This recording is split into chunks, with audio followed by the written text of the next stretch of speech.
I've had a fun and very diverse career and also across multiple continents.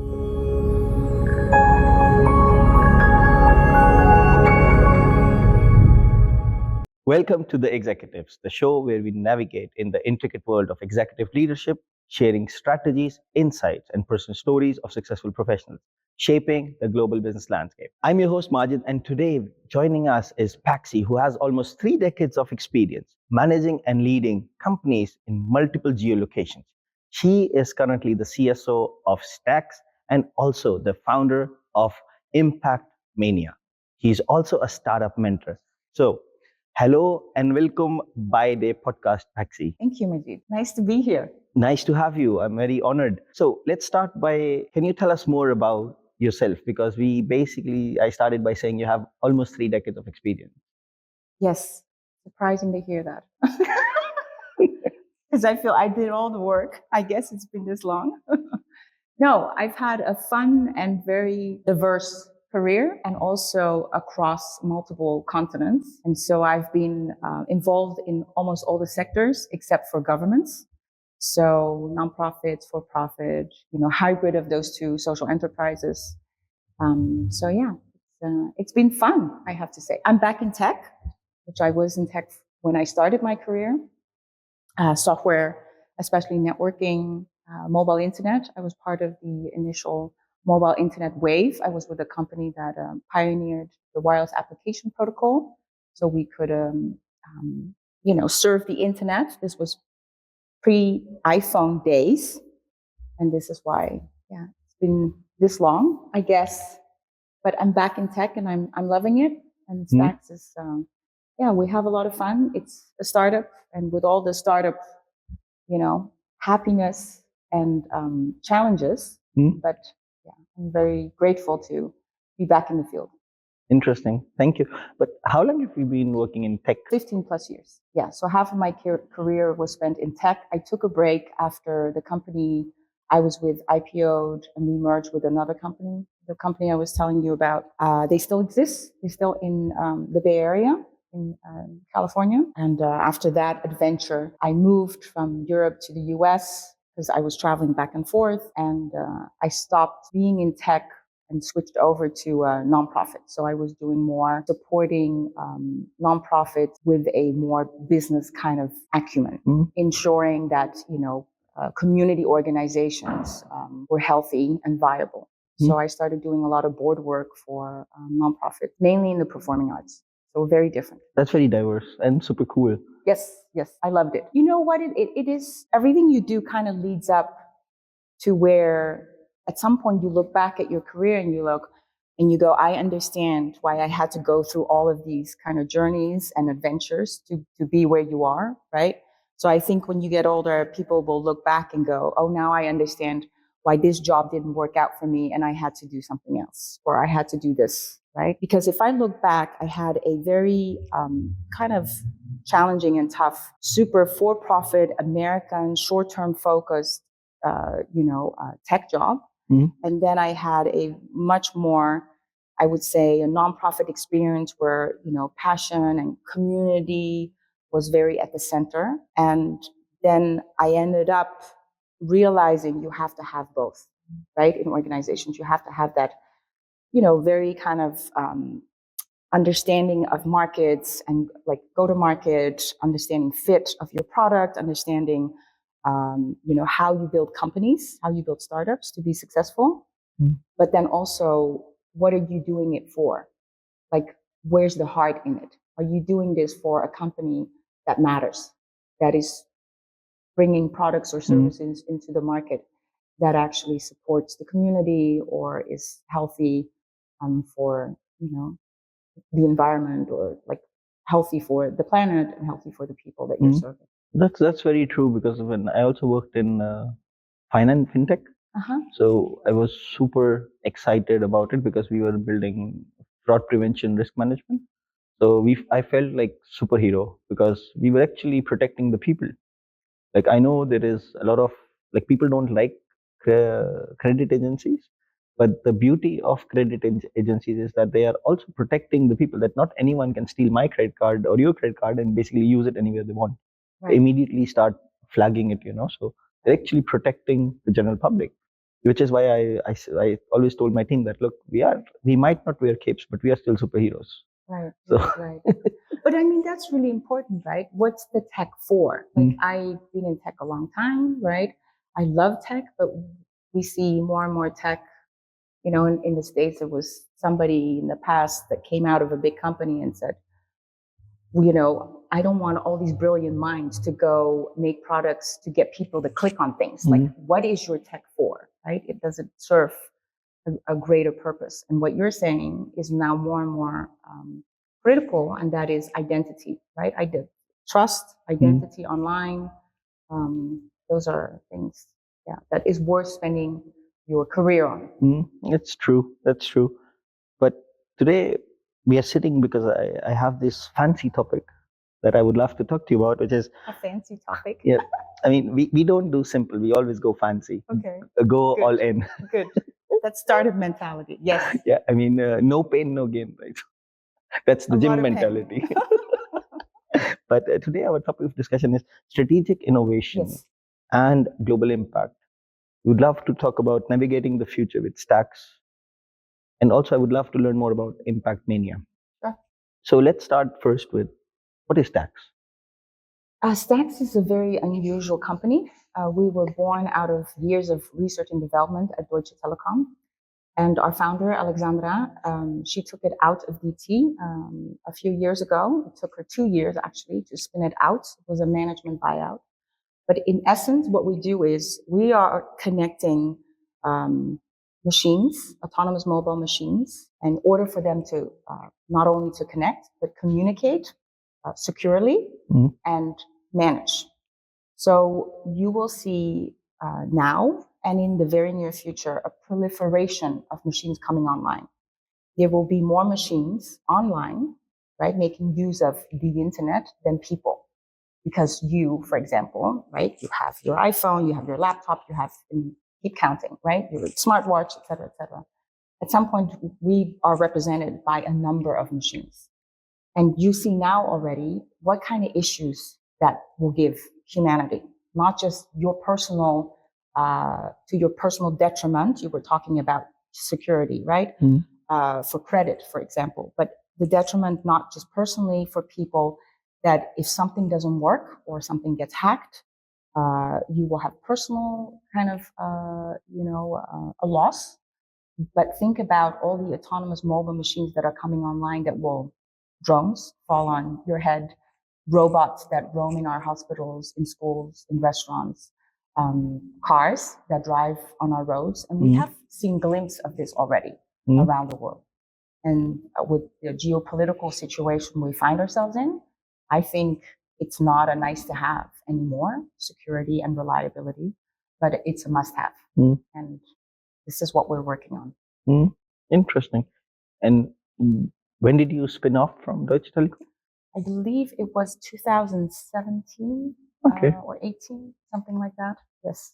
And now it's completely independent. It's completely independent. We have institutional investors. They're German investors, Blockwall and Brandenburg Capital. And we're still related in a sense to Deutsche Telekom because they have a stake in the founders' shares, but they're not on our cap table. So they want us to do well. So we are telco, so connectivity agnostic. We work with other telcos. For example, we are closing, actually we'll be formally announcing our relationship with Telefonica Deutschland, for example. We will be bundling our products, which is a simple software layer on their IoT connectivity SIM cards. So that's a very happy partnership that I'm very proud of. So yeah, we have a relationship with most of the telcos, ensuring their connectivity has an added security layer. Interesting, because now general people or general audience is always concerned about my data, my information, my personal stuff, and now they will hear a new company called Staex, right? Yes. So how would you explain to someone that we do need companies like Staex? Yes, great question. I'll tell you why. You think your data is secure, but it isn't, right? Because right now we have, what is it, 4, 5 big companies in the world that own your data. That's just reality. The Googles, the Microsofts of the world, the Amazons. We have to get into a situation where you own your data. And when you want to share your data, you have the agency to share the data that you want to share. And you might possibly get rewarded for this, and not some, Facebook Meta, right? That is using your data. So this is what we're trying to get to. We see ourselves between Web 2 and Web 3, the bridge between that. And Web 3 just means that we citizens, the community, person, should be having agency over, what you own, your assets, even digital assets. So we have to get to a situation where you are master or mistress of your data. The difference with Staex is that we provide kind of the pipe, right? The ability for you to connect to other people's data, for companies to connect with your data, but we don't own your data. We don't see your data. We don't manage your data. So that's an extra security proposition that is very unlike what other companies are doing right now. So we don't store your data. If you use our software layer that's on your network, we have no access to that. So it's not stored anywhere on the cloud. You can store it on the cloud. Okay, it's my personal preference. Yeah, it's your personal preference. Yeah. Interesting. Because the problem is, whenever you sit with normal people who are not working in the industry, they always tend to get scared. And when you add the word blockchain, like a lot of people actually got scammed, and also like they were not aware about how things work. There was these rug pull trends going on, And now when you're talking with these people, they're like, "Hey, blockchain? No, I'm not interested," because they are genuinely scared that someone is coming again to rip off their savings or rip off their money. Sure. And on the same page, we do need companies that are actually bridging this from Web 2 towards Web 3. Right. So let's be very clear. We are not a blockchain. We integrate with Web3 tools, and blockchain is one of them. We are inspired by the technology because blockchain, if you think about it, we're just saying no one company should be the master of that whole domain, right? Of your network or your data, etc. Blockchain is just a decentralized distributed system. And we can get more into this, but we feel that we are really distributed and decentralized because some of actually the blockchains, there's still an entity that owns or that is kind of like the guardian of the system. And we're not the guardian of your system. If it's the software layer that is actually that you're using, again, that we have no access to, we don't see your data, we don't move your data. We just like provide basically, we're not a physical layer, but if you would compare it, we would just provide the infrastructure, the pipes for the data to be moved reliably and securely. So it's fully encrypted end to end, which is not the case in a lot of networks. So most people, I don't know how much into technicality you want to go, but most people think that everything they send is encrypted, but that's not the case. And even if you say, okay, my stuff is in the cloud and it is secure, well, one, somebody owns that cloud, right? Amazon, Google. Two, if that cloud gets hacked, then what happens with your data? So this is why we're saying it's great you want to use a cloud, but with some maybe more critical, mission critical data, you want to have this somewhere else on your own private network. Very true.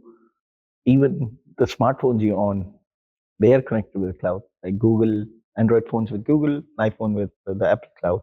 Yeah, absolutely. Let's move more towards about yourself, and what inspired basically you to join Staex as the Chief Strategy Officer?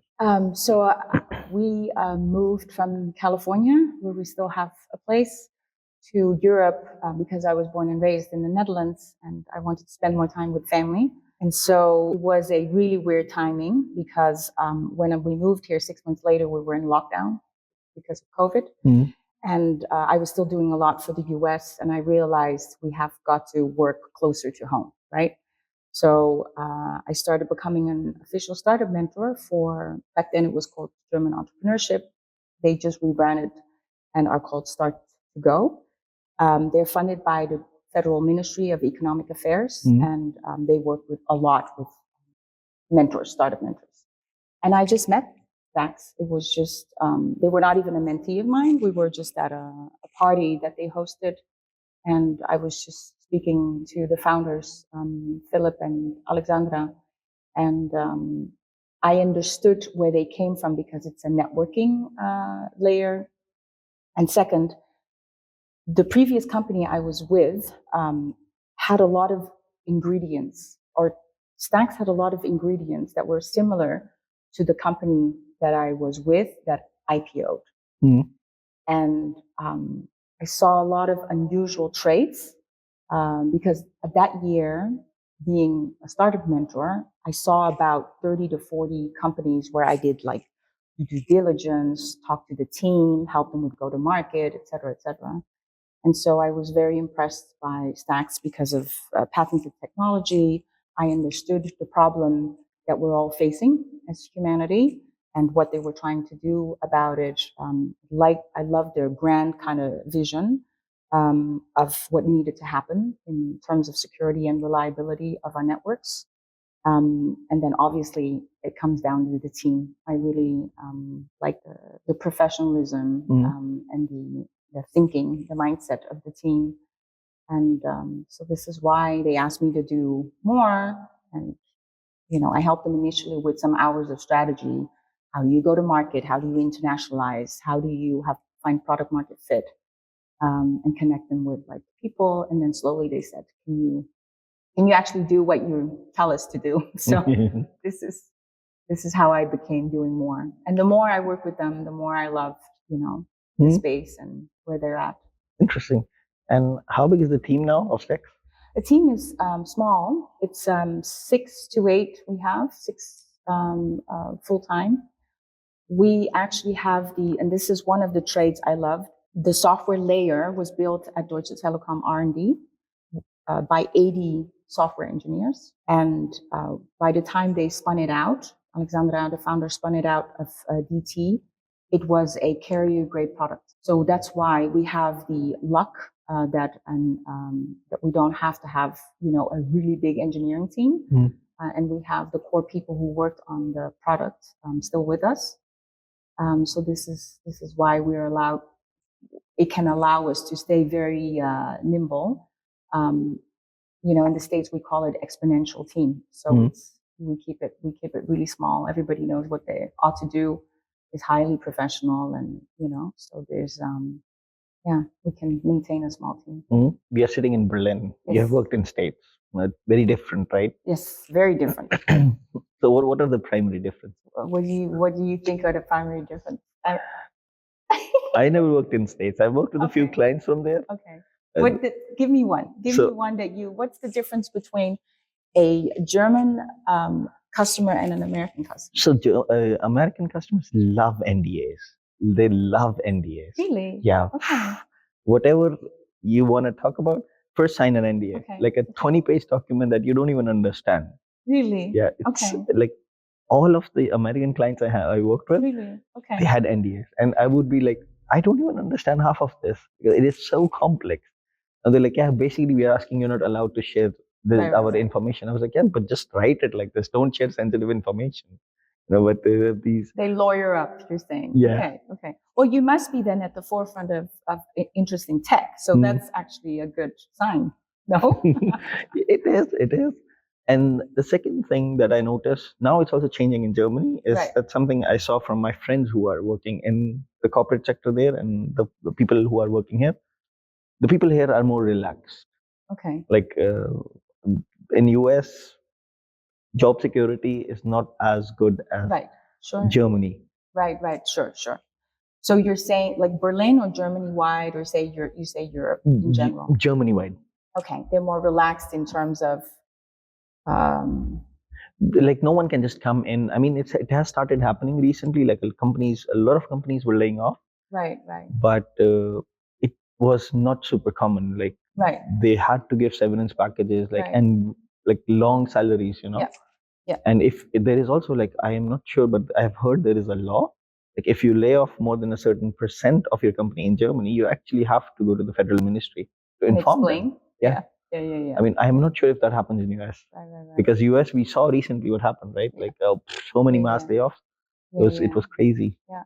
Well, this is all true. This is all true. Yeah, I'm in agreement with you about that. It does force people in the US to be a little bit faster in getting deals done. So there's a lot more trust in the ecosystem of, okay, even if you're a startup, let's look at your tech. And if this is something we can use, we will buy it integrated. Whereas here, it's very much more challenging because corporations, and I've actually sold into corporations here and worked with a few very large corporations. It's very hard for them to trust a startup because they don't know if you're going to be around next year. What if we buy your stuff and then, you disappear? You don't have that track record yet. So it takes longer for you to build that relationship before you can start do business together, if that. In the US, there's a much more appreciation of startup founders and startups in general.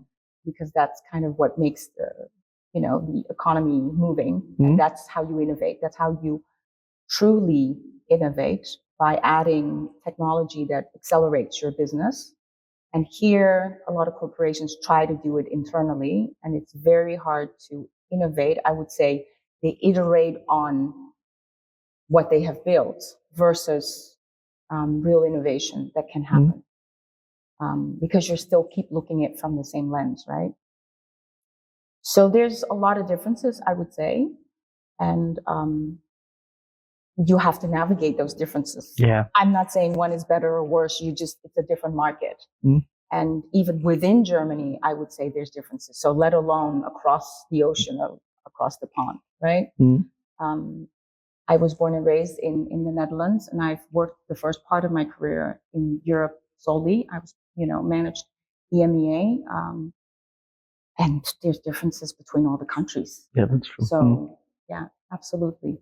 But it makes it more fun. Like I've come across things with our team here that it sometimes can be very challenging, but you have got to, at the end of the day, laugh about it and try to, work around it. Somebody told me, if you hit a wall and you try to get through the wall and you can't get through the wall, you keep trying, but at some point, you should climb over the wall or walk around the wall. So you have to find new ways in penetrating that market. Now you mentioned things like innovation, going to the market, strategy. So how do you basically take a software like Staex or any commercial software, patented software? How do you take it to the market, and also the challenges that you have? This is the hardest thing, I would say, go to market. You have other challenges when you run the company, but finding product market fit and go to market are two of the hardest things. It is easier when the founder was part of a company, realized there is a problem and they fixed that problem and the company was using it. So if you were part of a company and you developed something that now companies are using, one or two companies are using, before you spin it out, or before you build your own company and you bring that to market, that specific solution, I would say that's the way to do it. Theoretically, right? That's your best kind of avenue. Because now you have built something that was truly born out of, I'm trying to fix a problem. I have people who are using it. They have already given me feedback on what works, what doesn't work. So that's the ideal picture, I would say. I've worked with founders that came with their tech out of universities, and now Staex came out of a big entity. And so that's slightly different, because then your product market fit can be wildly different from what you think the market needs. And that can be challenging because oftentimes the technical people built this beautiful solution in their mind, and maybe theoretically that's correct, but the market for some reason doesn't use it that way. Or there's some, like for example, a few years back even in Germany, I heard some companies were reluctant to use cloud. So if you build a product in the US because everybody uses cloud, right? 90+%, then it's a no-brainer. But then if you want to internationalize and all of a sudden you launch in Germany, and most of the corporations go, I don't, what cloud? I'm not, I still have things on premise, or I'm a large entity and I'm not, my mission critical stuff is still. Then it's a different market. So they use, software or technology or your solution, in a different way. It's not applicable as you have seen it elsewhere. So when you have designed something in, I wouldn't say a vacuum, but basically, a research institute, academia, a big corporation, unless that is meeting the market where it is, you have a gap. And then what you need to do, you need to really go into the market and talk to 10 customers in a vertical. Can they use this? Can they test this? Can they do, POCs? What is the feedback? Is this for this market?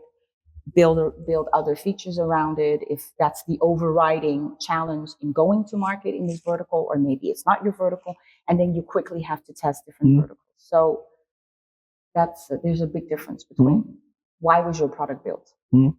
That's true. The best example to what you said is Samsung. They started as a grocery delivery, like in 1930s, and now one of the largest conglomerates, electronics. Like name it, washing machines, mobile phones, computers. And it's still a private family, right? That is at the head of the, right. It's very surprising, like how you have to make also adjustment based on the customer feedback. Right. And we always hear like talk to the customer. Yes. And I see that sometimes customers are a little reluctant. They don't want to share information. Right. Which I understand, but how should someone who's just starting out, they have a good idea and it actually solves the problem of people. They should go out and talk with customers. Like, what's the best approach for that? I would say if you are in that very early stage, don't think about selling. Think about market research. You have to start, and not like market research, this is going to be multi-year, but start by speaking to people that could be potential customers and start having, build a relationship, start having a dialogue. I mean, do this in a fast pace, but you have to sit down with people in that vertical that you think you've built this product for, and then you have to test it by first holding conversations and say, I've built this. Can you look at this, or what do you think? You have to start there. Because I often get this question, like we have this idea, they know their industry very well, but they're not founders. So they are people who are, let's say, who has been working in fraud or risk industry, or someone who has worked in a bank, and he or she saw this particular problem. Right. And they're like, this is going to save the bank so much time. Right. And regulatory wise, it is okay to build that software. Perfect. But they are not people who are business people. Right. So they're confused about what's the first step they should take. Can they build the product? Are they engineers and they're able to They build can the take product? care of that. Like whenever people come to me, I'm like, find developers first. Right, exactly. That's why I'm saying, can they actually build the product? So, and then on top of that, they say, Majid, building is not a problem because some of them are engineers. Right. And then there are the other people who are not engineers. So they are stuck with the tech part as well. Right. So first, let's address these people who are from tech. Yes. They know how to build a product. Yes. But they're not people who know how to run a business. I would say build something really small, right? Like a prototype, something like even just a PowerPoint before you start like developing something, and go around and ask, the industry who it is for feedback. And obviously not the first 5 people who tell you go left, you go left, but at some point you gather enough data where they go, if they keep saying, well, this wouldn't work because of X, like you mentioned regulations, for example, or this this would work only if, and if you keep hearing that, then clearly there is something there. So you would have to explore that. Do not build a product and then go launch and go, well, okay, I build it and they will come. I mean, yes, maybe one out of, I don't know how many can do that, but you have to be sit very close to where the market is. Even if what you have built is the actual solution, you would still have to work with the market, because in the end of the day, they need to open their, they have a budget and they have to like carve out money to buy your solution. So you can't, you have to be very open to where the market is. And this is sometimes the push and pull between different departments if you become a little bit bigger, where you have sales, right? Like marketing, sales, and you have the engineers, the architects of the product-led departments. But I believe in, you have to jointly come with, okay, what does the market tell us? Yeah. That's good advice. And yeah, because at the end of the day, think about this. I've also worked in academia, right? And there, of course, you're doing research, you're finding truth, right? You're exploring. That's a whole different thing. But you're getting grants, right? You're getting money to do this, to be on an exploration, which is really exciting, which is really important. Like, you're having a discovery, and but that's different if you're saying, okay, I'm now a researcher or I'm an engineer and now I'm going to build something for the market. You have got to be open to the market, because then otherwise just, please stay in academia, because we need those smart people too, and apply for grants and have funding that way, if that's what you want to do. But if you really want to build something that people are going to use in the market, that is a product. So it needs to be a solution for the market, and not just, okay. This reminds me of a project I did. I was a consultant there like a few years ago. This guy was a brilliant sales guy, and he wanted to sort of automate the thing for his customers. And he came up with a really funny approach. So he said, Majid, I have this idea. I did it like a POC, and I made like $70,000 within 2 weeks. I was like, okay, then, but you're not software. You don't have anyone for software. Whenever you need software people, you come to me. You're asking me. And he said, first, I wanted to make sure that it can sell. So I said, okay, smart. Then show me what you did. So he comes up with like a very complex spreadsheet, like literally Excel with a lot of charts, a lot of data. And then he actually recorded some videos, like how, like he trained 2 people on doing it manually, everything step by step, like go there, enter this data, like then talk to the customer, get this number. And at the end of the day, when they actually filled, I think like 25, 30 sheets, they would get like one last sheet, which they have to print control P, and it generated like a beautiful looking PDF. And this was the PDF the customer was actually interested in. I love it. And I said, so you're telling me you generated like $70,000 just through a PDF? Yeah. He was like, yeah, and this is the software I want to build. Right.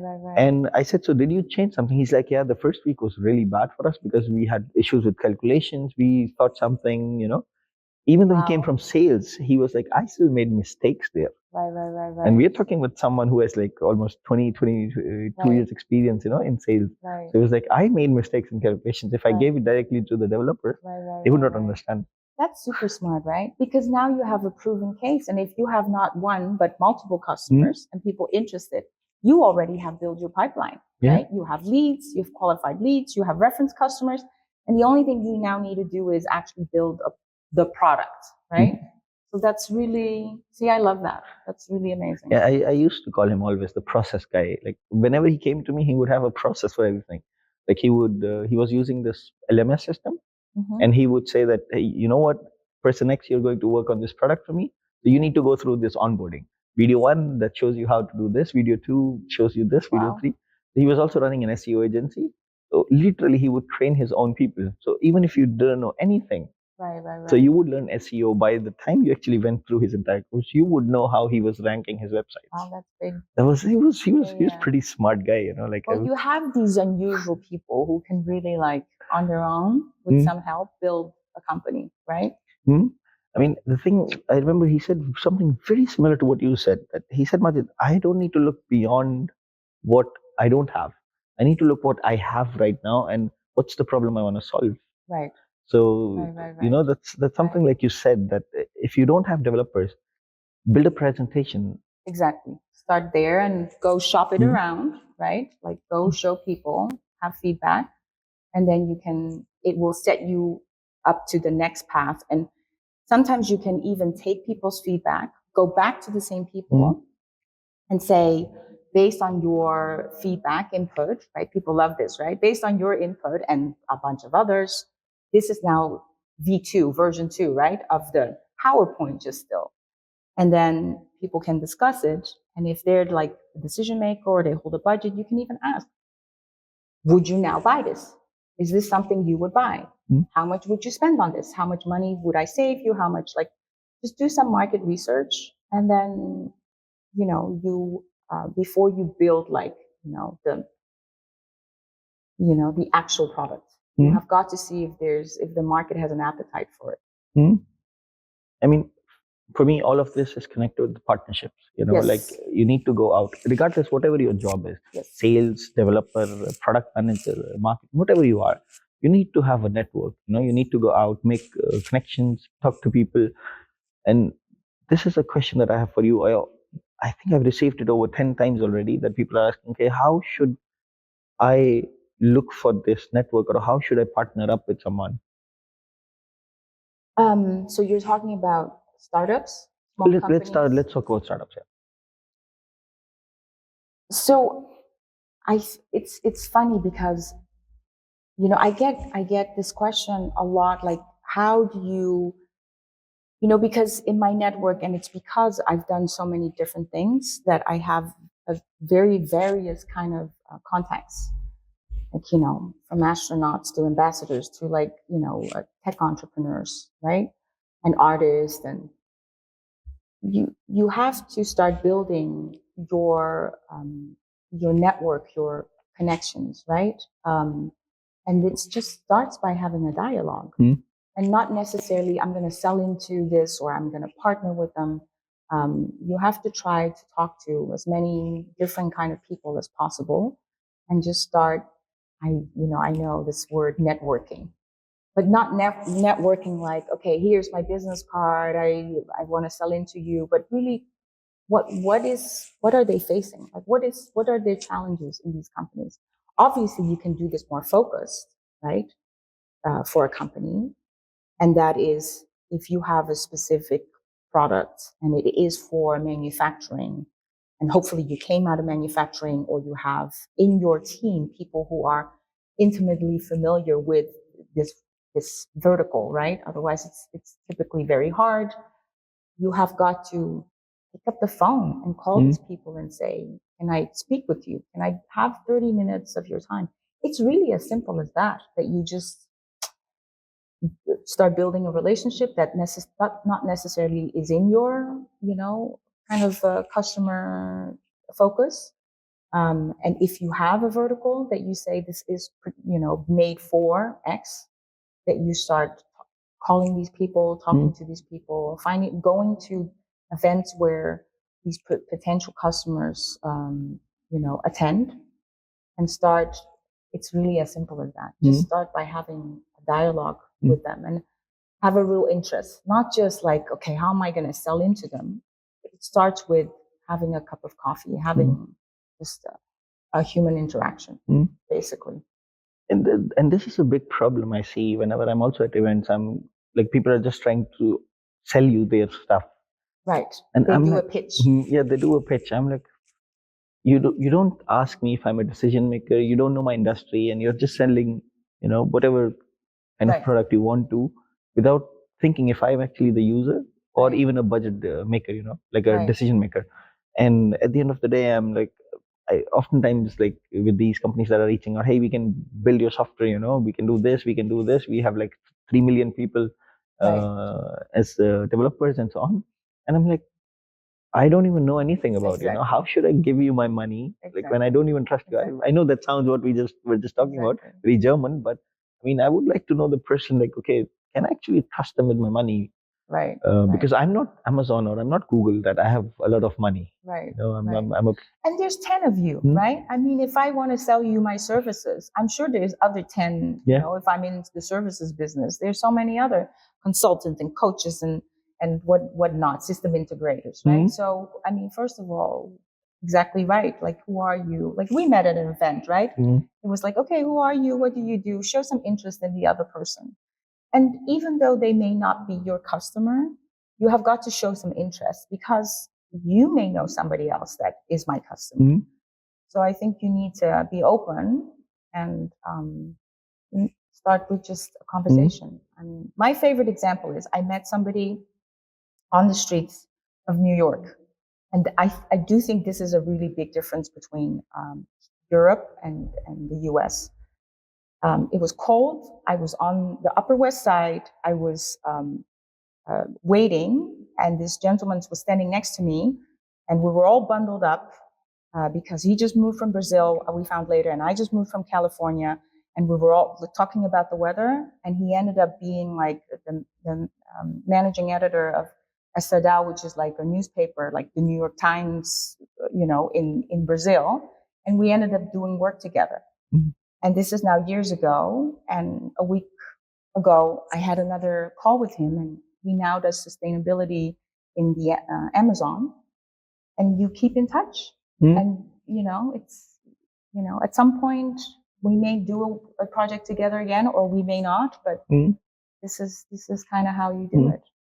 I mean, and because this is all about trust, and also like one more question that I always get is, okay, how much should I reach out to people? Like, how many times should I go to Paksy? Like, should I wish her on her birthday, happy birthday, Paksy? Or should I be like, Happy New Year, Paksy, like, and this is a genuine question people ask because they're confused. Like, how many times it is confusing. Can I actually read out? Because I don't want to be super like, right. There's a fine line between being like, have follow through and now being a stalker, right? So it's true.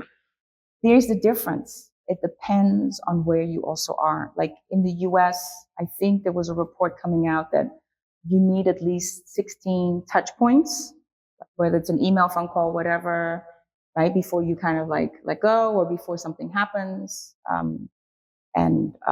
It's different for every country, what is kind of tolerable before people say, stop emailing me because you're becoming a pest now, right? So you have to gauge that a little. It depends. I mean, are you emailing them constantly with, I'm selling you something? Or are you having different, are you texting them because of a different reason and something happened and you want to catch up or whatever? So it just depends on what content, what do you harass them with? And, how interesting is it for them? How close is the relationship that you have? But I would say, it really depends on so many factors. You can't just say X a number of times, right? But they do say if we're really talking about sales or lead gen, right? Qualifying leads.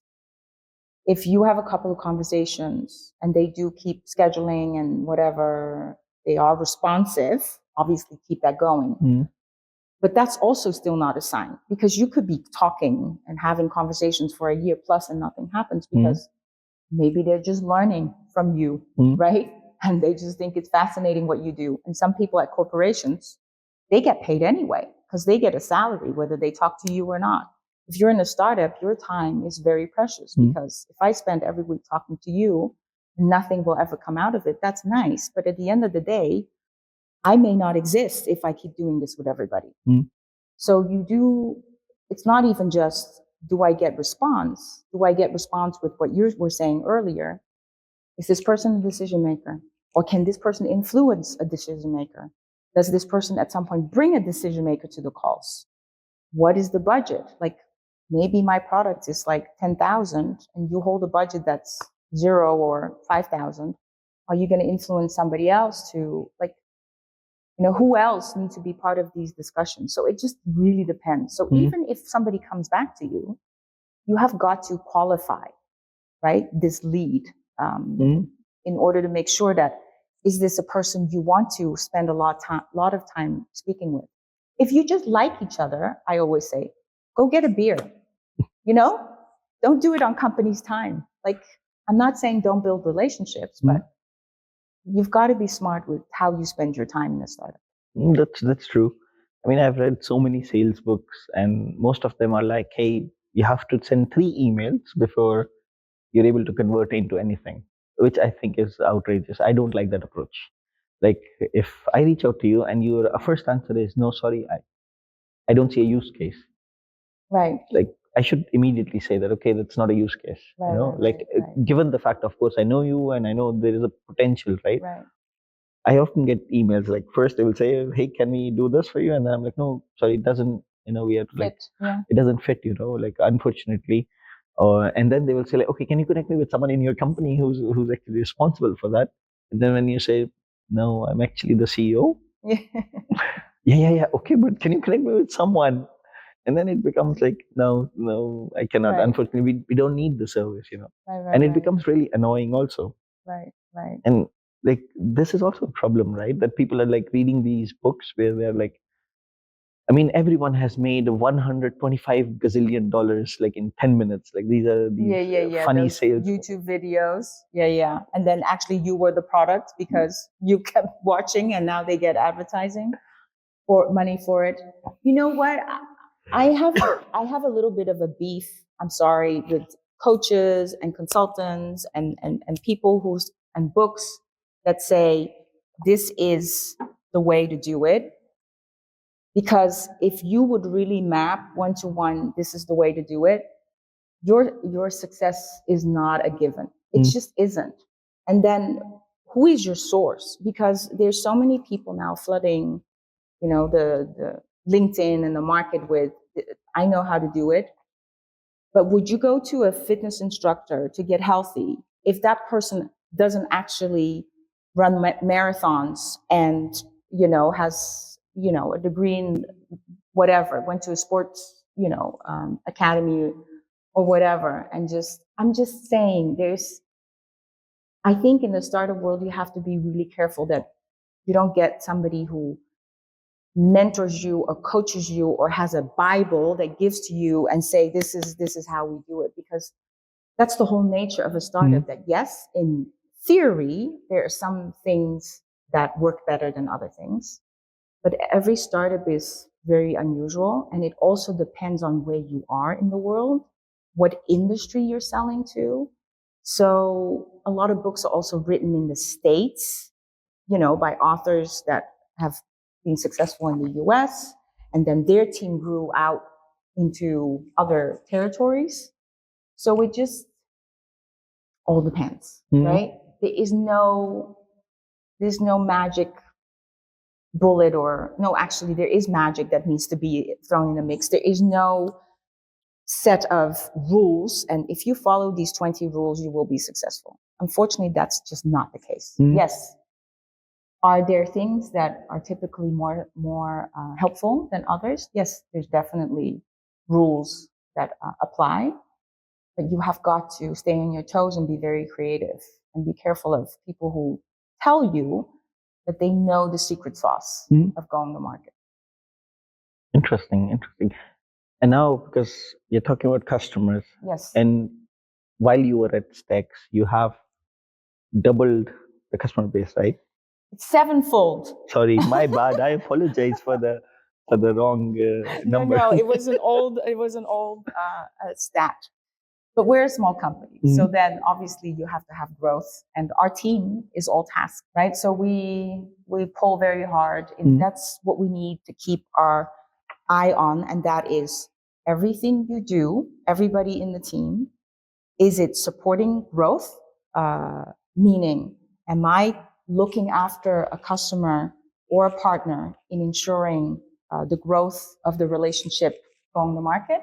or am I working, and preferably, and I am working on lead gen, bringing in, potential customers, so prospective customers, and qualifying them. So you have to work as a team on growth. Everybody. I would say even if you have an assistant who's picking up the phone, if you're a growth company, that person also need to have a growth mindset. So yes, it's very important. But we grew 7 times. Yeah. Over how long? Over the last 2 years. That's pretty cool. Yeah. Yeah. We're Really raising, cool. We're doing seed later, but we're prepping for investments, another round of investments. Yeah. I wish you all the best. Shukriya. Good. We also know that you're a founder at Impactmania. Yes. But we didn't even talk about that. Yes. So what is Impactmania? So Impactmania started because I spent a lot of time in tech, right? So I was very quarterly focused, very driven, because I had to, because I was in this crazy Wild West, company that IPO'd and we merged, and we grew, substantially. We actually at one point were on about 70%, 74% of all the gateways of telcos, so it was very successful. So I spent a lot of time in tech and then in business, and then I spent a lot of time in nonprofit. I mentioned before, as an interim executive director of a nonprofit and also on the board and the president of the board. So I realized that there is value of both sectors that need to be integrated in one system. So in the US at that time, there were a lot of talk about social enterprises. So hybrid organizations, triple bottom line, for profit for purpose. And so Impactmania really was born because I got so frustrated with the media telling me every day I saw,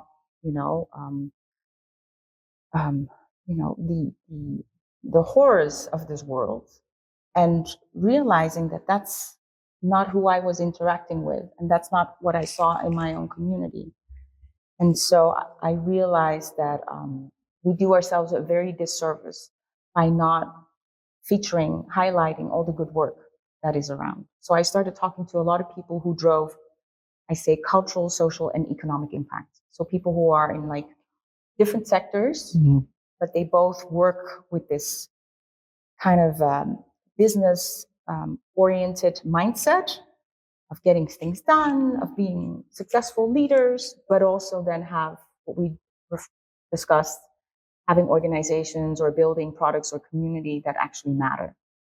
So it grew out to be having, projects for the government, did work for the US Consul General that sent me to New Zealand, and then we did work for academia, so UCSB, and then also a school in Italy, and then programs for Lamborghini, for example. I did a project for them when I arrived here in Germany. This is before, like around the same time, I was consulting for Staex and other startups. Interesting. So I still am doing Impactmania, although it's obviously I'm very tasked doing work for Staex. But we just finished a report on the bias of AI hiring tools. So we did qualitative and quantitative research, like a mini experiment, because it was only 4 months long, but it was for the European Union in light of the AI Act that is coming down. Interesting. And right now it is not like allowed to use AI tools in Europe, right? For hiring. No, there are AI tools. So most companies, especially large companies, use AI tools for hiring. This whole industry is called talent tech, and there's many different tools. And so when I say AI, it could be from simple pattern matching, so algorithms, to really like AI. There's only a few companies in the world in talent tech that really use Gen AI, and most of them are built on large language models like ChatGPT. But this is something that is going to change our landscape workers' landscape, employers' landscape, significantly, dramatically, I would say. This is just a glimpse of what we're seeing in how people get not only a search, select, and get hired, right, but also promoted, how you get paid, who gets paid what, training. So you were talking about layoffs, et cetera, right? We will see very quickly assessments, criteria done with the help of algorithms in deciding who stays, who goes, who gets rewarded, who gets remuneration, all of that good stuff.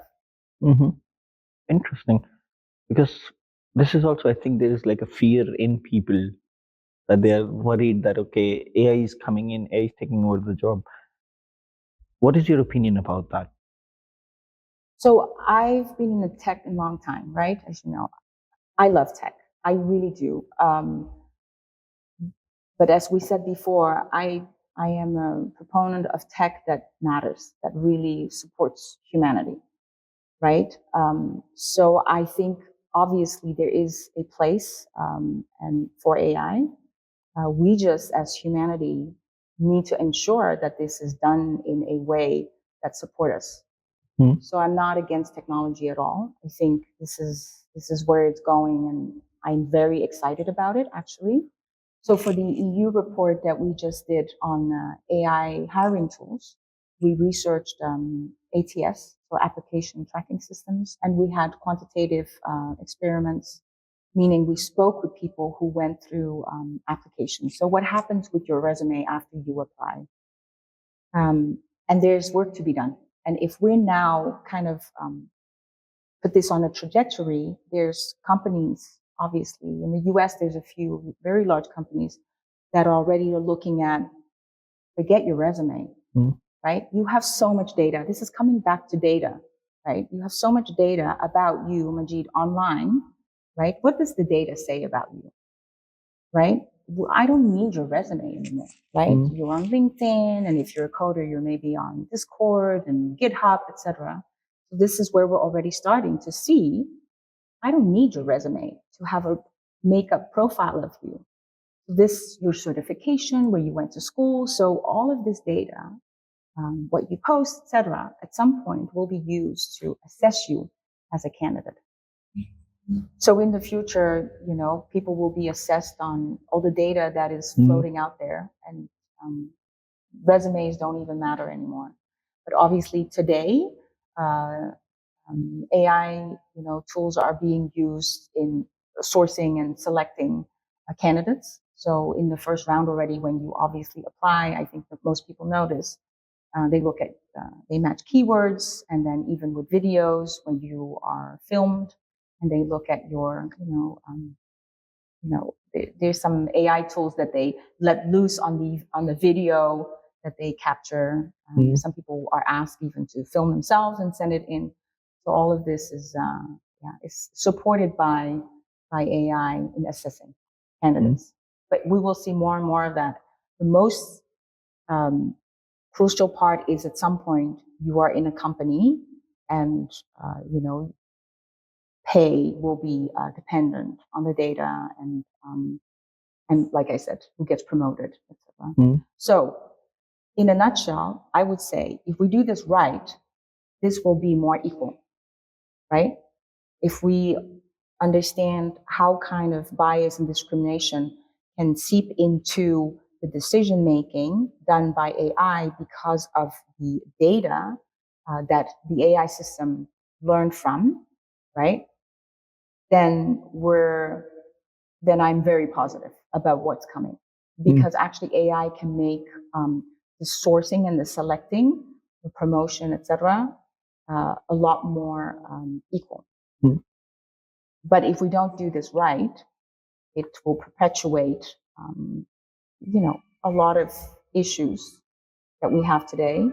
And but now then you can blame a machine who came up with the answer. So we have to be careful how we use AI and how we train AI. Machine trained by humans. The report is called Ensuring Human Intelligence in Artificial Intelligence Hiring Tools. So ensuring human intelligence in AI hiring tools. A mixed methods exploration of current impacts and challenges in algorithmic hiring. Interesting. That's cool. Thank you. I mean, AI is changing a lot of things. I use ChatGPT as well.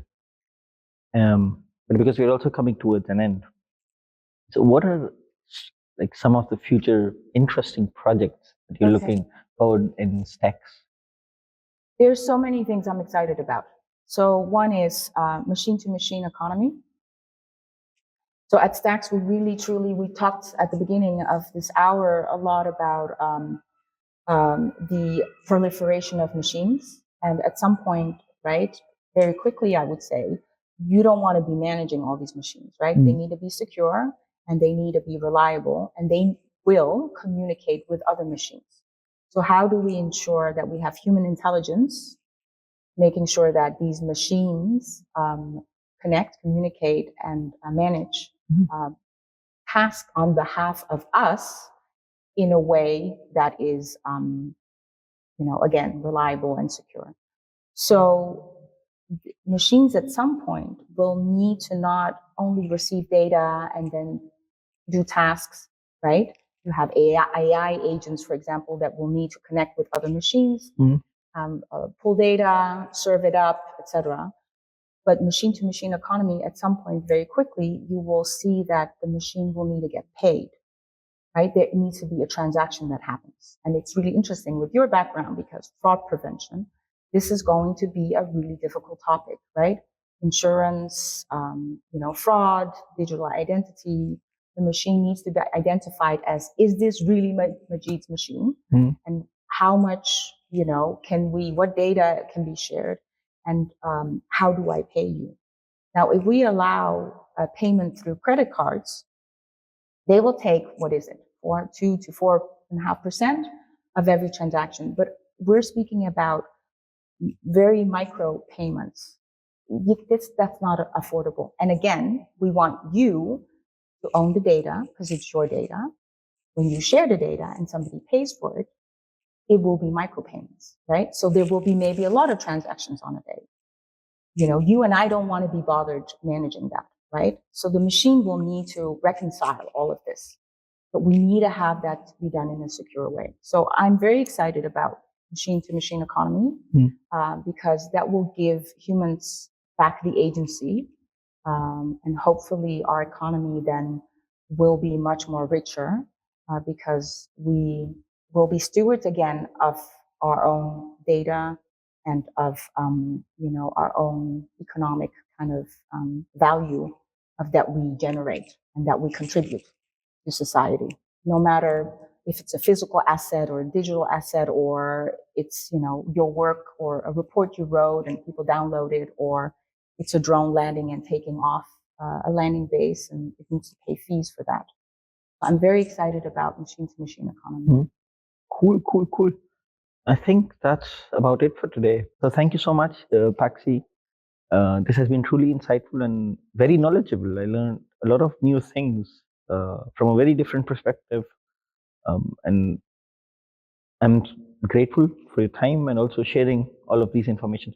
Would you like to say something as a closing remark for the people who listen to the podcast? So I think we spoke a lot about connections, right? And building relationships. So I would love it if people would just connect with me and we keep talking. And I enlist everybody to check out Staex, especially because we're building a public internet for machines. So if you have any machines, maybe at home or at your business, and you would like to play around what this whole machine-to-machine economy means, I invite them all to be part of this public network in a safe and reliable way, where we don't have access to your data again, but that you can actually see a glimpse of what is coming in the very near future. Wonderful. So if you're wondering about how to connect with the Paksy, her LinkedIn is mentioned like in the description. So to our listeners, thank you so much So to our, But for whoever stayed with us all this time, wake up and get to work. that's true. That's true. But No, I loved it. Thank you. it was very fun, a lot of fun. But to our listeners, thank you so much for tuning in to the executives this week. I hope you liked it. If you agree or disagree, leave a comment and let Paksy know Yes. if you agree or disagree. Also, share your experiences with data and machine to machine environment. And don't forget to subscribe and share it with your network. Until next time, this is Majid signing off.